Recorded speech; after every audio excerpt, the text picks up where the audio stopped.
Okay, hello, and thanks for joining us today. Martina, could you introduce yourself briefly? So I'm Martina Tyriseva. I come from Switzerland, from Geneva, but I'm half from Croatia and half from Finland. Nice to meet you. Nice to meet you. Yeah. And so here, could you explain what you're doing here?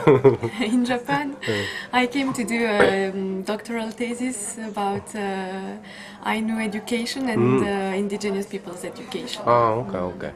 So can you also explain briefly your background, meaning educational background, and also maybe what you did in your country? As a job, something like that. Okay, so as a university background, I have studied in Geneva University, Japanese and religion history, and in Neuchâtel University, I have studied anthropology as my major subject. And as a work that I have done during several years, it was translating, interpreting for migrants. For the Red Cross. For the Red Cross? Of Geneva, yes. Wow. Wow. So how many languages do you speak? 8. 8. Could you count? I mean, could you tell us 1, what? 2, 3. So from my childhood, I speak Croatian, Finnish, and French. Then I learned English, German, and Italian. And Mongolian and Japanese. Good. I have to improve my Japanese, but still. So, could you tell us what interested you in Japanese and Japanese culture first? First, it was probably the kanji.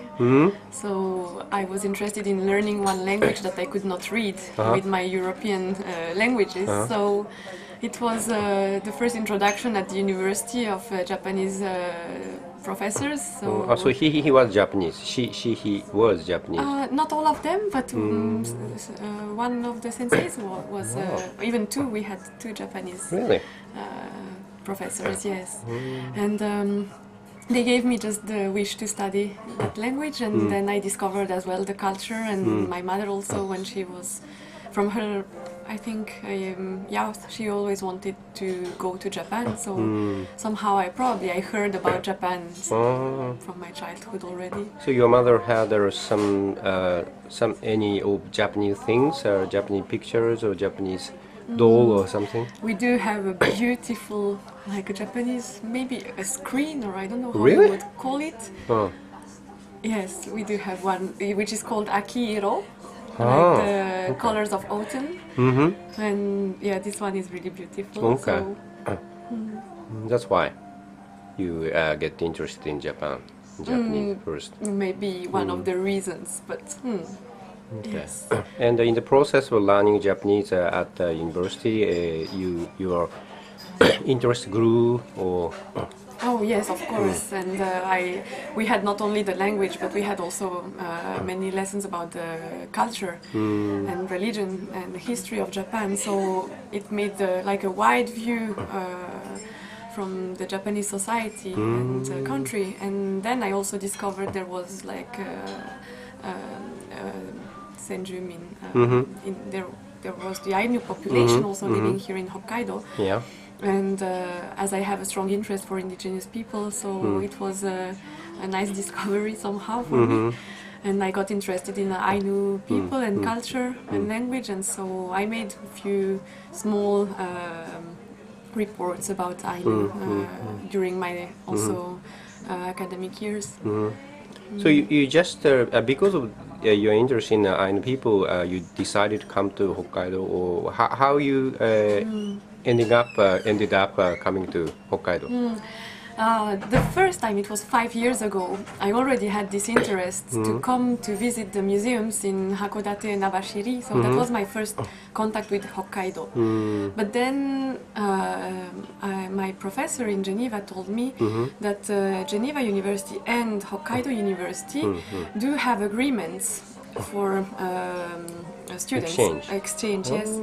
So I had the opportunity to come to Hokkaido, and my professor knew my interest also about Ainu, and so I found out that there was a center for Ainu and indigenous people's studies, and I applied to get in that center. So through the Hokudai Bungakubu faculty of letters, I could get an internship for my research in that center. Oh, okay. How long are you gonna study? I will stay here. I had the great chance to receive the Monbuka Gakusho grant, so for 2 years from now on. Great. So how long have you been here? I have been already 6 months, but I came a little before just to have like an introduction and to prepare already my research field before being officially here. So you already did some field works and stuff. So where have you been? I have traveled a lot in Hokkaido. To Abashiri, to Shiraoi, Birkakotan, Asahikawa, Mukawa, Urakawa, Nibutani also, of course. And, Nibutani. Yes, it's a great area, and I will do quite a lot of field work there, I think. But yes, actually, with the center also, the center is so active. The Ainu Senjumin Kenkyu Center is so active in different projects, and so that we have the opportunity to meet many people from all these regions, but also to go on the field, and that's just a great place to be. Really? Do you see any similarity of Ainu culture to other those people in Europe, for example, Sami people? Or? Yes, there are similarities, and actually I'm doing a comparative analysis. You do? Yes, between Sami from Finland and Ainu here in Japan, and also I'm trying to see how to involve also Duha minority in the northern of Mongolia, north of Mongolia, and probably I'll add to my research also Maori education, because they are quite well developed in that field. So I think all the indigenous peoples, even if they have different backgrounds, different historical backgrounds, and they live in different political systems, I think the main concerns of indigenous peoples are very similar. Education, keeping the language alive, keeping traditions and transmitting the culture. So, and then there are of course many other concerns about rights and land rights, etc. But I'm more concerned about the culture now. So, how you can explain the situation of Ainu people here now? Kind of big question, sorry. And what kind of stage we are to keep their culture or develop their culture? I think one of the biggest change that has occurred last year, it was the recognition of Ainu people as indigenous people of Japan. So that's one of the main changes nowadays. And from that point, I think Ainu culture and Ainu people can begin to somehow come out and realize, be conscious of their identity, and many projects on the national and local level have to be implemented as the one from education.